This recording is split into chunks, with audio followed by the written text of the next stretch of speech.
আর আওয়ামী লীগ এরম একটা দল কোন সময় শহরে ঢুকবে আপনি বুঝতেও পারবেন না, আটকানোর কোনো সুযোগ থাকবে না। আমি আওয়ামী লীগ বিএনপি ছাড়া বাংলাদেশ চালাবে কি?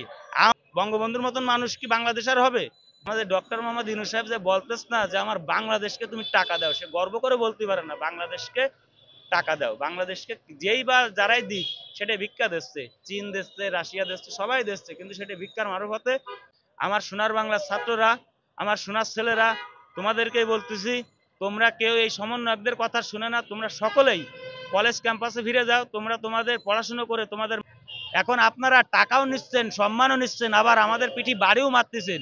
এ কতদিন ধরে চলবে এরকম? আওয়ামী লীগ বিএনপি ছাড়া বাংলাদেশ চালাবে কি? আওয়ামী লীগ সৃষ্টি আসছে মাওলানা আব্দুল হামিদ খান ভাসানীর, শেখ মুজিবুর রহমানের, সৈয়দ নজরুল ইসলাম, তাজউদ্দিন আহমেদ, ক্যাপ্টেন খান মনসুর আলী। আর বিএনপি সৃষ্টি করেছে আসছে শহীদ প্রেসিডেন্ট মেজর জিয়াউর রহমান।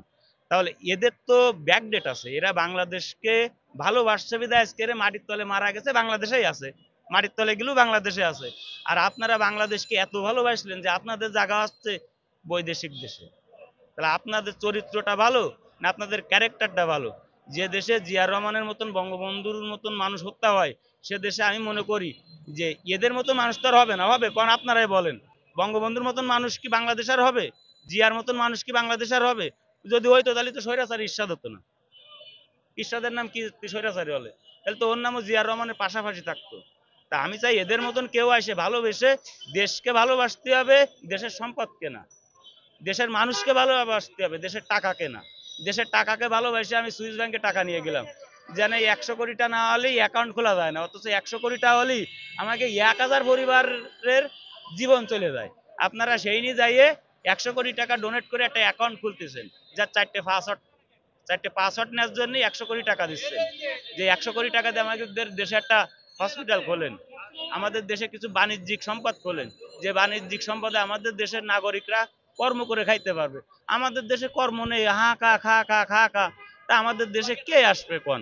আর বিশেষ করে চোরের দেশে কখনো কেউ মুক্তা ছড়াতে আসে না। এই আমেরিকা আমাদের $200 দিতে পারে, তা কি হিসেবে দিচ্ছে? আমরা বাঙালি গরিব, আমাদের ভিক্ষা দিচ্ছে।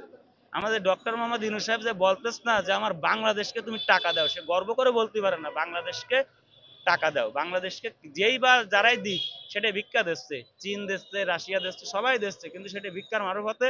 এবং আমাদের ধার থেকে যে টাকা, যে মালটা দেয় তার বিনিময়ে টাকা নেয়।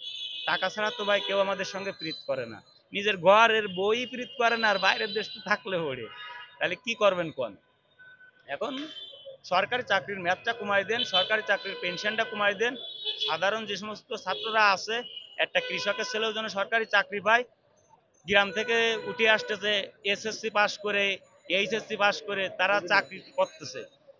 তাহলে আমাদের কেনেন যে 35 বছর বয়সে 35 বছরের চাকরি নিতে হবে? এটা চাকরির বয়সটা কমাই দেন। আর প্রত্যেকটা ছেলেরা যেন, মানে প্রত্যেকটা ছেলে মানে অশিক্ষিত তো আর সরকারি চাকরি পাবে না, অশিক্ষিত ছেলে কি করে চাকরি পাবে? একজন কৃষক যেন ওই প্রাইমারি স্কুলই পড়াশোনার আগ্রহ করানোর ইচ্ছা থাকে, যে না আমার ছেলেটার আমি পড়াশুনো করাবো, আমার ছেলেটার একটা সরকারি চাকরি দেব, 20 লাখ টাকা পাক, 10 লাখ টাকা পেনশন পাক, তারপরও ওর একটা সম্মান আছে যে আমি এই দেশের একজন সরকারি সৈনিক। এখন আপনারা টাকাও নিচ্ছেন, সম্মানও নিচ্ছেন, আবার আমাদের পিঠি বাড়িও মারতেছেন। এ কতদিন ধরে চলবে এরকম? আমরা এখন দেখতেছি প্রত্যেকটা মোড়ে মোড়ে ভিআইপি বানাই দিয়েছে। চোরের দেশে ভিআইপি কিডা? এত বড় ভিআইপি কিডা? একমাত্র ভিআইপি তো ডক্টর মোহাম্মদ ইউনূসরে দেখতেছি যে তার আসার সময় দেখতেছি বিভিন্ন সময় বিভিন্ন পথঘাট আটকা দিচ্ছে, কিন্তু পার রিক্সার তো কোনো ভিআইপি নেই। আমরা 49 সালের বঙ্গবন্ধু আমাকে রিক্সায় উঠেছে, জিয়ার রহমানই আমাকে রিক্সায় উঠেছে, আপনার কেন রিক্সায় উঠতে সমস্যা? আর এই যে অটো চালিত যে রিক্সা গুনুন, এতে সম্পূর্ণ রাজনৈতিক একটা চাইল, রাজনৈতিক একটা অঙ্গনের গাড়ি এই অটো রিক্সা গুনুন। আগে আওয়ামী লীগ করতো, এখন কিছু বিএনপি নেতাগুতাদের আছে, কিছু সরকারি কর্মচারীদের আছে, কিন্তু এটা তো তারা বাজেয়াপ্ত করতে পারতেছে না। কারণ বাজেয়াপ্ত কি করে করবে? ওই একজন কবে না আমার গ্রামীণ ব্যাংকেতে লোন নেওয়া আছে, কিন্তু এটা তো যেহেতু দেশের সম্পদ একবার হয়ে গেছে, আস্তে আস্তে চায়না ব্যাটারি গুলোর জন্য আমাদের দেশে না আসে, ইম্পোর্ট বন্ধ করে দেন, যা ব্যাটারি আছে এটা শেষ করে দেন। কারণ মানুষের অর্থনৈতিক ক্ষতি করা এটা বেস্বাভাবিক, এটা চলে না, কারণ অর্থনৈতিক ক্ষতি করবে এটা আমিও চাই না। আর এদেরকে ওই শহরের পাশে যে রাস্তাগুলো এই রাস্তায় চলার অনুমতি দেন, যতদিনে ব্যাটারি গুণন আছে।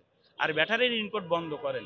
বড় বড় কথা আপনারা বলবেন, এটা ঠিক আছে, আপনাদের বসাইছে তো বড় কথা বলানোর জন্য বড় চেয়ারে, কিন্তু বড় কথা বলার আগে বড় একটা কাজ করে দেখান। এই যে রাস্তার ওয়ালে খুনি আসিনা, এ আসিনা, ও আসিনা, বিভিন্নতা ছাত্ররা লিখতেছে। আপনারা ছাত্রদেরকে এরকম কোনো শিক্ষা দিয়েন না যাতে ছাত্রদেরকে বাইরের দেশের থেকে কেউ ভ্রমণে আসলে ছাত্রদেরকে বেয়াদব বলে। আমার সোনার বাংলার ছাত্ররা, আমার সোনার ছেলেরা, তোমাদেরকেই বলতেছি, তোমরা কেউ এই সমন্বয়কদের কথা শুনে না। তোমরা সকলেই কলেজ ক্যাম্পাসে ফিরে যাও। তোমরা তোমাদের পড়াশুনো করে তোমাদের মা বাপের মুখ উজ্জ্বল করো, তোমরা দেশের মুখ উজ্জ্বল করো, তোমরা দেশের ভবিষ্যৎ করো। তোমরা সার্জিল আলম আর হাসানাত আব্দুল্লাহ এই যে এখন কয় দেখা না দিয়ে বন্ধু কথা কইও না, তা দেখা যে সময় তোমার সাথে মানুষের হবে তুমি কথা কতি পারবা না বন্ধু। তুমি এই যে সাদ্দাম নিয়ে এরে নিয়ে ওরে নিয়ে কথা কচ্ছাও, সাদ্দাম হয়তো বা মনে করো যে এই বিএনপি ছেলেবেলেরে টাকা খাইয়ে ভর দিছে, কিন্তু ওই একে এম ইনামুল হক শামীম, ওই নাজমুল হাসান দুর্জয়, ওই সিদ্দিকী নাজমুল, ওই আফম বাহাউদ্দিন নাসিম, ওই মাহবুবুল আলম হানিফ, এরাও ছাত্রলীগ করিল। এই আমলের লোকজনও অনেক আছে। আর আওয়ামী লীগ এরম একটা দল, আপনি বুঝতে পারবেন না হঠাৎ করে কোন সময় এরা শহরে চলে আসবে, কোন সময় শহরে ঢুকবে আপনি বুঝতেও পারবেন না। আটকানোর কোনো সুযোগ থাকবে না। আমি আজকে বললাম আমি জয় বাংলা করি, একজন আমারে চল মারলো। আমি বললাম আমি বিএনপি করি, একজন আমারে মারলো। কিন্তু এই গত আমাদের যারা চল মারতে আসতেছে, এই লোকটা আসছে গত মাসে আওয়ামী লীগ করতো, এই মাসে বিএনপি করে। কারণ এরাই আছে ফুটপাত ভাড়া দিয়ে খাবে, ফুটপাতের থেকে চাঁদাবাজি করে খাবে। তার জন্য এদের মা বাপের নাম চেঞ্জ করেও যদি থুতি হয়, এরা তাই থবে ভাই। কারণ এরা একবার আওয়ামী লীগ একবার বিএনপি, এদের না আছে পিঠ, না আছে ফাঁসা, না আছে মা, না আছে বাপ। অনেকে ওই আমার মানে খালা খালুর একটা পরিচয় দিয়ে করছি, কিরে আমি টুসকানি ও সমিতি দিতে যাচ্ছি, তোর খালু রয়েছে বাড়ি, এটা ডিম বাজে তোর খালুরে ভাত দিস, কিন্তু খালু ভাত না খাইয়ে ডিম বাজে দিয়ে ভাত না খাইয়ে খালু আমারে খালু, তাহলে কি হলে খালুরেও তো আর বিশ্বাস করা যাচ্ছে না। যাচ্ছে কোন কি আরে বিশ্বাস করবে না, আমি একটা মাইয়া মানুষ, তাই আমি খালুরেও বিশ্বাস করতে পারলাম না। খালা আমারে কয়ে গেছে ডিম ভাজে খালুরে ভাত দিতি, খালু আমার জোরে চুপে ধরেছে, ধরে খালু আমারে খাচ্ছে, বলে ডিম আর এমনও খাবো না, ডিম দুয়ারে খাবানি, এই ওকে করে খাই। তাই দেশটা হয়ে গেছে আসছে এইরকম। আমাদের দেশের সঠিক আইন, এরা কি এই দেশ থেকে ফালাই গেছিল না 71-এর সময় গেছিল? তা এরা কি ফিরে আসে? তা শেখ হাসিনা যতই শেখ মুজিবের মেয়ে হোক, যখন ক্ষমতায় ছিল তখন তার শারীরিক গঠন ছিল আলাদা, তার তখন উচ্চস্বর ছিল। আর যখন তার ক্ষমতা চলে গেছে, তার বয়সটা ডিপেন্ডেন্ট করে বোঝা যায় যে সে আর কখনো দেশের ক্ষমতায় আসতে পারবে না। এটা আমার সাধারণ জ্ঞানে কয়। এখন যদি কেউ জোর করে তার ক্ষমতায় এনে দিতে চায়, তো বাঙালি মাইনে নেবে না। বাঙালি মাইনে নেবে না, তার একটাই কারণ, কারণ কোনো কিছু লাগবে না, পিলখানা হত্যা আছে ওটা মাপ, আবু সাইদের হত্যা মাপ। এই দেশে একজন শিশু হত্যা হয়েছে যার বয়স 2 বছর 2.5 বছর। এই মামলা যদি বিচার করা হয় তাহলে তার নির্ঘাত ফাঁসি, আর তা নাহলে আজীবন কারাদণ্ড। এখন তার যে বয়স, তার তো আজীবন কারাদণ্ড দেওয়া যাবে না, তার হয়তো বা এখন জাস্টিস তো সব চেঞ্জ, তাহলে তার ফাঁসিই হবে। কিন্তু সে আসতে পারবে না ক্ষমতায়, আওয়ামী লীগ আসবে কিন্তু সে আর আসতে পারবে না। এটা আপনারা ধরে রাখেন, আওয়ামী লীগ আয়োজক, বিএনপি আয়োজক, এরা ক্ষমতায় আসবে, হয়তো বা তারেক আসতে পারবে না, বিএনপির নামে অন্য কেউ আসবে, জিয়ার রহমানের আদর্শ নিয়ে অন্য কেউ আসবে, মুজিবের আদর্শ নিয়ে অন্য কেউ আসবে, কিন্তু এরা কেউ আসতে পারবে না। আর এখন যদি তারেক রহমানকে যদি এই দেশের মাটিতে আনতে হয়, তাহলে আমার বিএনপির যে ভাই বিগার আছে, এদের কাছে আমার একটা অনুরোধ, যে শেখ হাসিনা 15 বছর 8 মাসে $18,000 বিলিয়ন চুরি করে নিয়ে বাইরের দেশে গেছে, আমি শেখ হাসিনারে চোর বললাম।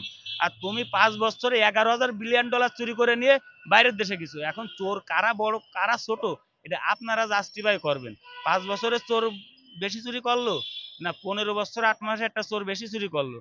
আপনারা এটা দেখবেন 5 বছরে তারা কতটুকুখানি দেশের উন্নতি করেছে, আর 15 বছরে একতন্ত্র ক্ষমতায় থাকে তারা দেশের কতটুকু উন্নতি করেছে। দেশের উন্নতি করেছে কিন্তু একতন্ত্র, এখানে তাদের বেনিফিটটা আরো বেশি হওয়া উচিত। তারা যেরকম পালি দেশের থেকে, তার মানে শেখ হাসিনা চুরি করেনি, চুরি করেছে আওয়ামী লীগের লোকজন, যেরকম ব্যারিস্টার ফজলুল তাপস, তারপরে শ্যাম পরশ, মানে তারা ফজলুল হক মনির 2 ছেলে, তারা চুরি করেছে। শেখ সেলিম, শেখ হিলাল, শেখ জুয়েল, শেখ সোহেল, শেখ রুবেল, শেখ বাবু, ওই শেখ তন্ময়, তারপর আপনার বরিশালের এই যে সাদিক আবদুল্লাহর বাপ সাদিক আবদুল্লাহ, এরা সব শেখ পরিবারের। এই যে আপনার নিক্সন চৌধুরী, নিক্সন চৌধুরীর ভাই, এরাই চুরি করেছে। শেখ হাসিনার বোন ববি, টিউলিপ সিদ্দিকি, টিউলিপ সিদ্দিকির মারফতে টাকা বাইরের দেশে গেছে, কারণ ও আছে আপনার লন্ডনের যে সিটি মিনিস্টার, তো ওর একটা হাত আছে, যোগাযোগ আছে, বঙ্গবন্ধু নাতনি আলাদা একটা ব্র্যান্ড আছে, ওর মারফতে টাকাটা নিয়ে গেছে। এখন টাকা তো আর ফেরত আসবে না ভাই, তাহলে আমাদের টাকা যেহেতু ফেরত আসবে না, তাহলে আমাদের চোরেরও আর ফেরত আসার কোনো দরকার নেই আছে কোন? যে দেশে আমি আমার একটা সম্পদ চুরি করে নিয়ে গেলাম, আমি সম্পদ যারে নিয়ে দেশে ফিরতে পারবো না, তার মানে একটা চোরকে এনে দেশে চিঠি বসানোর কোনো দরকার নেই। তাই সেটা শেখ হাসিনা হোক আর তারেক হোক।